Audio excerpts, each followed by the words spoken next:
कल्पना कीजिए, एक ऐसा व्यक्ति जिसका नाम सुनते ही लोग कांप उठते थे, जिसके हाथों से न जाने कितने निर्दोषों का खून बह चुका था। वह तलवार का धनी था, पर दिल का दरिंदा। और एक दिन वही खूंखार अपराधी बुद्ध के सामने जा पहुंचा। हाथ में चमकती तलवार, आंखों में क्रोध, इरादा सिर्फ एक, डराना और हराना। पर क्या आप जानते हैं, उस दिन कुछ ऐसा हुआ कि पूरी दुनिया हैरान रह गई। जिस अपराधी से लोग नफरत करते थे, वही अपराधी क्षमा का संदेशवाहक बन गया। कहानी क्षमा की महिमा, अपराधी और बुद्ध। इस वीडियो में गौतम बुद्ध की प्रेरणादायक कहानियां हम आप तक पहुंचाने की कोशिश कर रहे हैं। हमारा पूरा प्रयास रहेगा कि आपके पास तक बुद्ध की प्रेरणादायक जो भी कहानी है, वह सभी कहानियां हम आप तक पहुंचाने की कोशिश करेंगे। अगर आपको हमारी वीडियो अच्छी लगते हो तो हमारे वीडियो को लाइक करें और हमारे चैनल को सब्सक्राइब करें। एक समय की बात है, एक भयानक अपराधी था। वह लोगों को लूटता, मारता और सबके दिलों में भय पैदा करता था। उसके अत्याचार से पूरा क्षेत्र आतंकित था। एक दिन वह अपराधी बुद्ध के पास पहुंचा। उसका इरादा था कि बुद्ध को भी डरा सके। हाथ में तलवार लिए वह बोला, क्या तुम जानते हो मैं कौन हूं? मैं एक ही क्षण में किसी की भी जान ले सकता हूं। बुद्ध शांत भाव से मुस्कुराए और बोले, यह तो बड़ी शक्ति है, पर क्या तुम क्षमा भी कर सकते हो? किसी को मारना आसान है, लेकिन किसी को क्षमा करना, यही असली ताकत है। बुद्ध के वचनों और उनकी करुणामयी दृष्टि ने अपराधी का हृदय पिघला दिया। उसकी आंखों से आंसू बहने लगे। उसने तलवार नीचे फेंक दी और बुद्ध के चरणों में गिरकर बोला, प्रभु मुझे क्षमा करें। आज से मैं हिंसा का मार्ग छोड़कर धर्म और करुणा का मार्ग अपनाऊंगा। बुद्ध ने स्नेहपूर्वक कहा, क्षमा ही मुक्ति का द्वार है। करुणा से भरा जीवन ही सच्चा जीवन है। भी उस दिन से वह अपराधी पूरी तरह बदल गया और बुद्ध का शिष्य बनकर शांतिपूर्ण जीवन जीने लगा। एक समय की बात है, एक भयानक अपराधी था। वह लोगों को लूटता, मारता और सबके दिलों में भय पैदा करता था। उसके अत्याचार से पूरा क्षेत्र आतंकित था। एक दिन वह अपराधी बुद्ध के पास पहुंचा। उसका इरादा था कि बुद्ध को भी डरा सके। हाथ में तलवार लिए वह बोला, क्या तुम जानते हो मैं कौन हूं? मैं एक ही क्षण में किसी की भी जान ले सकता हूं। बुद्ध शांत भाव से मुस्कुराए और बोले, यह तो बड़ी शक्ति है, पर क्या तुम क्षमा भी कर सकते हो? किसी को मारना आसान है, लेकिन किसी को क्षमा करना, यही असली ताकत है। बुद्ध के वचनों और उनकी करुणामयी दृष्टि ने अपराधी का हृदय पिघला दिया। उसकी आंखों से आंसू बहने लगे। उसने तलवार नीचे फेंक दी और बुद्ध के चरणों में गिरकर बोला, प्रभु मुझे क्षमा करें। आज से मैं हिंसा का मार्ग छोड़कर धर्म और करुणा का मार्ग अपनाऊंगा। बुद्ध ने स्नेहपूर्वक कहा, क्षमा ही मुक्ति का द्वार है। करुणा से भरा जीवन ही सच्चा जीवन है। उस दिन से वह अपराधी पूरी तरह बदल गया और बुद्ध का शिष्य बनकर शांतिपूर्ण जीवन जीने लगा। बुद्ध से क्षमा पाकर अपराधी का जीवन पूरी तरह बदल गया। अब वह वही व्यक्ति था, लेकिन मन से बिल्कुल नया। जहां पहले लोग उसे देखकर भयभीत हो जाते थे, अब वे उसे देखकर आश्चर्य में पड़ जाते थे। वह गांवों में जाकर लोगों से अपने पिछले अपराधों के लिए क्षमा मांगने लगा। लोग सोचते थे कि यह सब दिखावा है, लेकिन धीरे धीरे सबने देखा कि उसका आचरण वास्तव में बदल गया है। अब वह कमजोरों की रक्षा करता, भूखों को भोजन देता और बीमारों की सेवा करता। धीरे धीरे उसका नाम अपराधी नहीं बल्कि भिक्षु के रूप में प्रसिद्ध होने लगा। एक दिन उसके पुराने साथी उससे मिलने आए और बोले, तू पागल हो गया है। तू वह डाकू है जिससे सब डरते थे। अब तू साधु साधु करता फिर रहा है। वह शांत स्वर में बोला, पहले मैं सोचता था कि डर और हिंसा से शक्ति मिलती है, लेकिन अब जाना है कि क्षमा और करुणा ही सबसे बड़ी ताकत है। बुद्ध ने मुझे नया जन्म दिया है। उसकी वाणी इतनी सच्ची थी कि उसके दो पुराने साथी भी प्रभावित होकर बुद्ध की शरण में आ गए। समय बीता और वह अपराधी, जो कभी सबके लिए भय का कारण था, अब लोगों के लिए आशा और प्रेरणा का स्रोत बन गया। यही है क्षमा की महिमा, जो कठोर से कठोर हृदय को भी बदल सकती है। कल्पना कीजिए, एक ऐसा व्यक्ति जिसका नाम सुनते ही लोग कांप उठते थे। वह तलवार का धनी था, पर दिल का दरिंदा। न जाने कितनों का खून उसके हाथों से बह चुका था। लोग उसे देखकर घरों के दरवाजे बंद कर लेते थे। और एक दिन वही खूंखार अपराधी बुद्ध के सामने जा पहुंचा। हाथ में तलवार, आंखों में क्रोध और इरादा सिर्फ एक, डराना और जीतना। वह घमंड से बोला, क्या तुम जानते हो मैं कौन हूं? मैं एक ही पल में किसी की भी जान ले सकता हूं। बुद्ध शांति से मुस्कुराए और बोले, हाँ, यह तो आसान है। किसी को मारना शक्ति नहीं, कमजोरी है। अगर सच्ची ताकत दिखाना चाहते हो तो क्षमा करो। यह सुनकर अपराधी दंग रह गया। कभी किसी ने उसे ऐसे जवाब देने की हिम्मत नहीं की थी। वह सोच में पड़ गया। यह व्यक्ति न डरता है न क्रोधित होता है। आखिर इसके भीतर कैसी शक्ति है? बुद्ध आगे बोले, क्रोध जलाता है, हिंसा नष्ट करती है, लेकिन क्षमा क्षमा जीवन देती है। इन शब्दों ने अपराधी का हृदय हिला दिया। उसकी आंखों से आंसू बह निकले, तलवार हाथ से गिर पड़ी। वह बुद्ध के चरणों में गिरकर बोला, प्रभु मुझे क्षमा करें, आज से मैं हिंसा का त्याग करता हूं। बुद्ध ने स्नेहपूर्वक उसका सिर उठाया और कहा, क्षमा ही मुक्ति का मार्ग है। करुणा से भरा जीवन ही सच्चा जीवन है। वही तो उस दिन से वह अपराधी पूरी तरह बदल गया। जहां पहले लोग उसे देखकर कांपते थे, अब उसे देखकर आश्चर्य और सम्मान से भर जाते थे। वह अब दूसरों की सेवा करता, भूखों को भोजन देता और बीमारों की देखभाल करता। समय बीतने लगा। अपराधी, जो अब बुद्ध का शिष्य बन चुका था, गांव-गांव जाकर लोगों से अपने किए गए अपराधों के लिए क्षमा मांगने लगा। शुरुआत में लोग उस पर विश्वास नहीं करते थे। कई जगहों पर उसे अपमानित किया गया, पत्थर मारे गए, यहां तक कि किसी ने पानी तक नहीं दिया। पर वह हर जगह सिर्फ एक ही बात कहता, मैं वही हूं जिसने कभी तुम्हें दुख दिया था, पर आज मैं बदल चुका हूं। यदि तुम मुझे दंड देना चाहो तो यह भी स्वीकार है, पर मुझे क्षमा करके तुम भी मुक्त हो जाओगे और मैं भी। धीरे धीरे लोगों ने देखा कि उसका जीवन वास्तव में बदल गया है।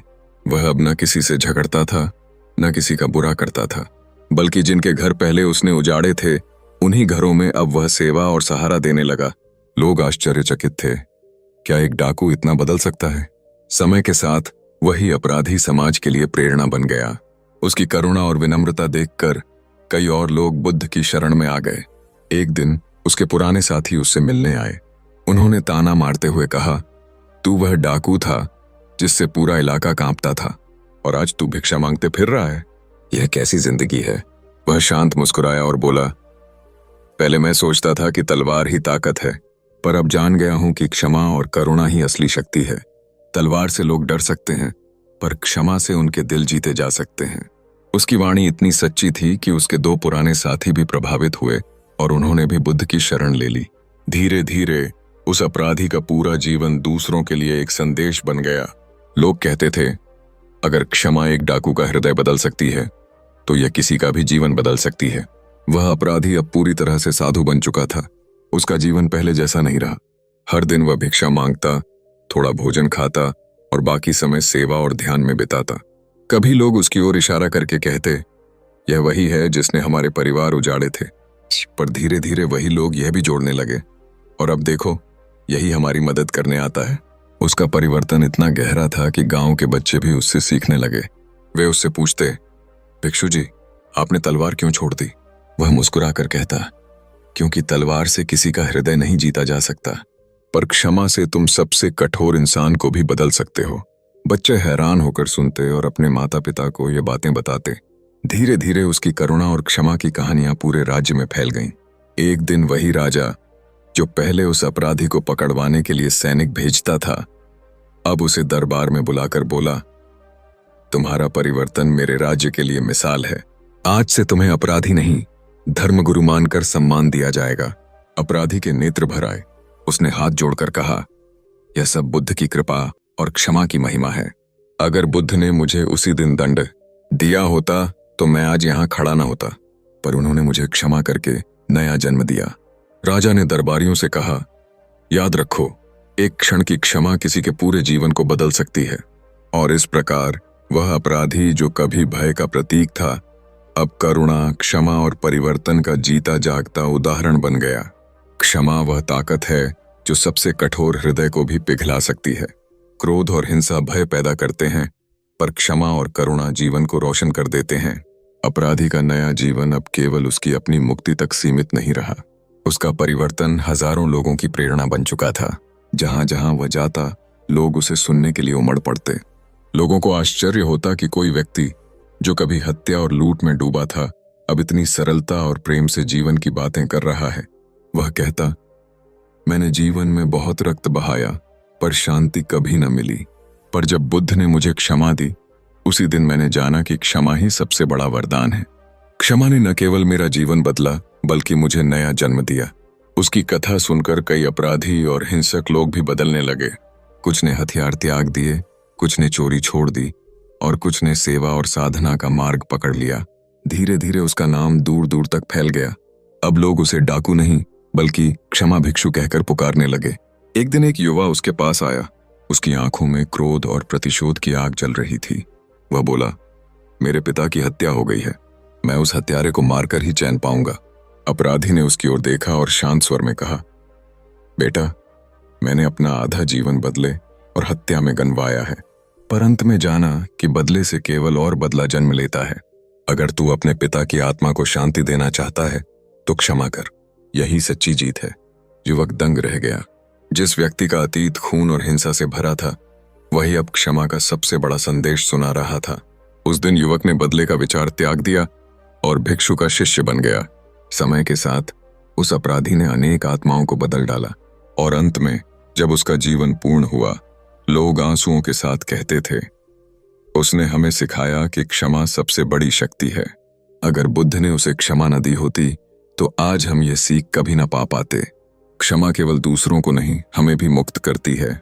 क्षमा का मार्ग कठिन है, पर वही आत्मा को सच्ची शांति देता है। अब उस अपराधी का जीवन लोगों के लिए एक चलता फिरता संदेश बन चुका था। जहां कभी लोग उससे डरकर अपने घरों के दरवाजे बंद कर लेते थे, अब वही लोग उसे अपने घर बुलाते और कहते, भिक्षु जी, आप हमारे घर आए, यह हमारा सौभाग्य है। वह हर जगह केवल एक ही बात कहता, अगर बुद्ध ने मुझे उस दिन क्षमा न किया होता तो मैं हमेशा अंधकार में भटकता रहता। क्षमा ने मुझे नया जीवन दिया है और मैं चाहता हूं कि तुम सब भी क्षमा करना सीखो, क्योंकि यही असली ताकत है। एक घटना, एक बार वह एक गांव पहुंचा। वहां एक बूढ़ी औरत उससे मिलने आई। उसकी आंखों में आंसू थे। वह बोली, तुम्हें शायद याद न हो, पर कई साल पहले तुमने मेरे बेटे को मार दिया था। मैंने सोचा था अगर कभी तुमसे मुलाकात हुई तो मैं बदला लूंगी, लेकिन आज तुम्हें देखकर मेरे भीतर का बदला पिघल गया है। मैं तुम्हें क्षमा करती हूं। अपराधी भी रो पड़ा। उसने हाथ जोड़कर कहा, मां, आज आपने मुझे दूसरा जन्म दिया है। आपकी क्षमा मेरे जीवन का सबसे बड़ा वरदान है। उस पल गांव के सैकड़ों लोग मौन खड़े थे। कई लोगों की आंखों से आंसू बह रहे थे। वह दृश्य इस बात का प्रमाण था कि क्षमा केवल एक शब्द नहीं, बल्कि आत्मा को बदल देने वाली शक्ति है। समाज में परिवर्तन धीरे धीरे जिस क्षेत्र में कभी डकैती और हिंसा का राज्य था, वहां शांति और भाईचारा फैलने लगा। लोग एक दूसरे की मदद करने लगे और बच्चों को बचपन से ही यह सिखाया जाने लगा, गलती से नफरत मत करो, बल्कि गलती करने वाले को बदलने की कोशिश करो। जब वह अपराधी, अब भिक्षु, वृद्ध हो चुका था, तो उसके चारों ओर सैकड़ों शिष्य और अनुयायी इकट्ठा हुए। उसने अपनी अंतिम सांसें लेते हुए कहा, याद रखना, मैंने जीवन में दो बातें सीखी हैं। क्रोध और हिंसा केवल दुख देती है, पर क्षमा और करुणा जीवन को प्रकाशमय बना देती है। इतना कहकर उसने आंखें मूंद लीं। उसके प्राण शांतिपूर्वक शरीर से निकल गए। लोगों ने उसे बुद्ध का सच्चा शिष्य मानकर सम्मान दिया। क्षमा केवल दूसरों को ही नहीं, हमें भी मुक्त करती है। क्षमा वह कुंजी है जो हर हृदय के ताले को खोल सकती है। भिक्षु का जीवन अब पूरे प्रदेश में मिसाल बन गया था। हर जगह लोग उसे सुनने आते और उसके उपदेशों से अपने जीवन को सुधारते। अपराधी से आचार्य बनने तक धीरे धीरे वह केवल बुद्ध का शिष्य ही नहीं रहा, बल्कि लोगों के लिए आचार्य बन गया। वह गांव-गांव जाकर प्रवचन करता, लोगों को क्रोध छोड़ने, लालच त्यागने और करुणा अपनाने की शिक्षा देता। उसका व्यक्तित्व इतना प्रभावशाली था कि जो बच्चे पहले उसकी कहानी को डाकू के रूप में सुनते थे, अब वही बच्चे उसे करुणा का आचार्य कहकर पुकारते थे। क्षमा का एक और उदाहरण, एक बार जब वह प्रवचन कर रहा था, भीड़ में एक व्यक्ति खड़ा हुआ और बोला, तुम्हें उपदेश देने का कोई हक नहीं है। तुम वही हो जिसने कभी मेरे परिवार को बर्बाद किया था। सभी लोग चुप हो गए। वह व्यक्ति क्रोध से कांप रहा था। भिक्षु ने धीरे से उत्तर दिया, हाँ भाई, यह सच है। मैं वही हूं जिसने कभी अनगिनत घर उजाड़े थे। आज भी उस पाप का बोझ मेरे हृदय पर है। लेकिन यदि तुम मुझे दंड देना चाहो तो यह शरीर तुम्हारे सामने है। पर यदि तुम मुझे क्षमा कर दोगे तो न केवल मुझे मुक्ति मिलेगी, बल्कि तुम्हारे हृदय का बोझ भी उतर जाएगा। यह सुनकर वह व्यक्ति रो पड़ा। वह बोला, आज मैं समझा, क्रोध और बदले से केवल आग जलती है। तुम्हारी तरह मैंने भी वर्षों तक प्रतिशोध पाला, पर शांति कभी न मिली। आज मैं भी तुम्हें क्षमा करता हूं। उस दिन उस भीड़ में मौजूद लोग गहराई से समझ गए कि क्षमा केवल शब्द नहीं, बल्कि आत्मा को बदल देने वाली अग्नि है। धीरे धीरे पूरे प्रदेश में क्षमा का संदेश फैल गया। लोग आपसी झगड़े छोड़ने लगे। कई परिवार जो वर्षों से आपसी विवाद में बंटे हुए थे, भिक्षु की सीख सुनकर एक हो गए। गांवों में कहा जाने लगा, अगर डाकू क्षमा से बदल सकता है तो हम क्यों नहीं बदल सकते। अंतिम क्षण वर्षों बाद जब वह भिक्षु वृद्धावस्था में पहुंचा तो उसके चारों ओर हजारों अनुयायी बैठे थे। उसकी सांसें धीमी हो रही थीं, पर चेहरे पर अपार शांति थी। उसने अंतिम बार कहा, भाइयों और बहनों, मैंने जीवन में सबसे बड़ा सत्य यही जाना है, क्षमा सबसे बड़ी शक्ति है। क्षमा न केवल शत्रु को मित्र बना सकती है, बल्कि हमारे भीतर छुपे अंधकार को भी मिटा सकती है। यदि तुम चाहते हो कि दुनिया बदल जाए तो पहले खुद क्षमा करना सीखो। इतना कहकर उसने आंखें मूंद लीं। उसका शरीर शांत हो गया, पर उसकी वाणी और उसका जीवन उपदेश आने वाली पीढ़ियों के लिए अमर हो गया। क्षमा वह दीपक है जो सबसे अंधेरे हृदय को भी रोशन कर देता है। क्रोध और हिंसा केवल नाश करते हैं, पर क्षमा और करुणा जीवन को नया जन्म देती हैं। जब वह अपराधी, जो अब भिक्षु बन चुका था, जीवन की अंतिम सांसें ले रहा था, तो उसके चारों ओर सैकड़ों शिष्य और ग्रामीण एकत्र थे। हर किसी की आंखों में आंसू थे, पर चेहरों पर गहरी श्रद्धा भी। उसने हल्की मुस्कान के साथ कहा, मुझे याद मत करना उस रूप में जब मैं तलवार उठाता था। मुझे याद करना उस क्षण से जब बुद्ध ने मुझे क्षमा दी और मेरे जीवन को नया अर्थ मिला, क्योंकि वही क्षण मेरे लिए असली जन्म था। इतना कहकर उसकी आंखें धीरे धीरे बंद हो गईं। उसका शरीर शांत हो गया, पर वातावरण में एक अद्भुत शांति और प्रकाश फैल गया। लोगों ने अनुभव किया कि जैसे हवा तक पवित्र हो गई हो। हर किसी के दिल में बस एक ही भावना थी, क्षमा ही सच्ची ताकत है। उसके बाद से लोग उसे डाकू नहीं, बल्कि क्षमा भिक्षु के नाम से याद करने लगे, और उसकी कहानी पीढ़ी दर पीढ़ी सुनाई जाने लगी कि कैसे एक अपराधी बुद्ध की क्षमा से दुनिया के लिए प्रेरणा बन गया। अंतिम सीख, क्षमा किसी को छोटा नहीं करती, बल्कि महान बनाती है। क्षमा से न केवल दूसरों का जीवन बदलता है, बल्कि हमारा अपना हृदय भी मुक्त और शांत हो जाता है। अगर यह वीडियो आपको पसंद आया तो लाइक करें, हमारे चैनल को सब्सक्राइब करें और बेल आइकन दबाना ना भूलें, ताकि आपको हमारे नए वीडियो की सूचना मिलती रहे। कमेंट में जरूर बताएं कि इस वीडियो की कौन सी बात आपके दिल को छू गई। इसे अपने दोस्तों और परिवार के साथ शेयर करें, क्योंकि खुशियां बांटने से बढ़ती हैं। हम अगले वीडियो में फिर मिलेंगे एक नई प्रेरणा और नई सीख के साथ। तब तक खुश रहें, प्यार फैलाएं और जिंदगी के प्रवाह में बेफिक्र होकर बहते रहें। धन्यवाद।